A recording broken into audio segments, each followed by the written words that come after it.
જી સૌને નમસ્કાર।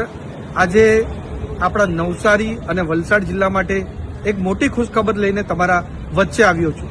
જે NH56 વાંસદાથી લઈને કરવડ લગીને જે એકદમ બિસ્માર હાલતમાં હતો, એની અનેક રજૂઆત સ્થાનિક લોકોએ મને કરી અને મેં એ રજૂઆત આપણા કેન્દ્રીય મંત્રી નીતિન ગડકરી સાહેબને મળીને રજૂઆત કરી, લેટર લખીને રજૂઆત કરી અને સાથે સાથે નીતિન ગડકરી સાહેબને આપણા વિસ્તારમાં નવસારી અને વલસાડ જિલ્લાની સાથે મળીને મુલાકાત કરીને જે NH56 બિસ્માર હાલતમાં હતો એમને બતાવ્યો અને સમજાવ્યું કે આ NH56 નું કેમ નવીનીકરણ કરવું જોઈએ। આ 1.5 વર્ષ જે પૂરો પ્રયાસ કર્યો એના થકી આજે નીતિન ગડકરી સાહેબે એમની ઓફિશિયલ સોશિયલ મીડિયા ચેનલમાં અમને ટેગ કરીને એમણે જાણકારી આપી છે અને ઓફિશિયલ ડિક્લેરેશન કર્યું છે કે NH56 વાંસદાથી લઈને કરવડ લગીને, ખાનપુરથી લઈને કરવડ લગીને 647.25 કરોડના રૂપિયે મંજૂર કર્યું છે।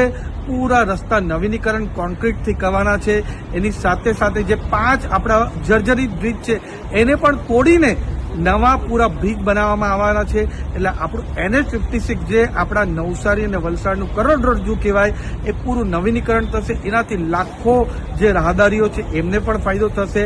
આપણા આદિવાસી વિસ્તારના આદિવાસી લોકો, આદિવાસી આપણા જેટલા પણ સ્ટુડન્ટ છે, રોજગાર માટે ટ્રાવેલ કરે છે, એમને પણ ફાયદો થવાનો છે। તો આના માટે દેશના પ્રધાનમંત્રી મોદી સાહેબ સાથે જ આપણા કેન્દ્રીય મંત્રી નીતિન ગડકરી સાહેબ, આપણા મુખ્યમંત્રી ભૂપેન્દ્ર પટેલ સાહેબને ખૂબ ખૂબ દિલથી ધન્યવાદ કહેવા માંગુ છું કે આ અમારી જે રજૂઆત હતી એનો આજે સુખદ નિકાલ આવ્યો છે, ઉકેલ આવ્યો છે અને આવનાર દિવસમાં જલ્દીથી જલ્દી આની ટેન્ડરની પ્રક્રિયા થશે અને આ પૂરું નવીનીકરણ થશે NH56નું ને મજબૂત રસ્તા બનશે અને વલસાડ અને નવસારી જિલ્લામાં પૂરા ગુજરાતમાં સૌથી વધારે પડે છે, છતાં આ નવીનીકરણ થશે પછી આપણા રસ્તા મજબૂત રહેશે અને આપણા રાહદારીઓને કોઈ પણ જાતનું આપણું અસુવિધા ના થાય એના માટે પ્રયાસ કરશું।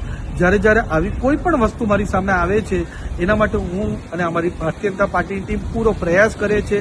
થોડો સમય લાગે પણ સારી રીતે પરમનન્ટ સોલ્યુશન આવે એના માટે અમે પૂરો પ્રયાસ કરીએ છીએ।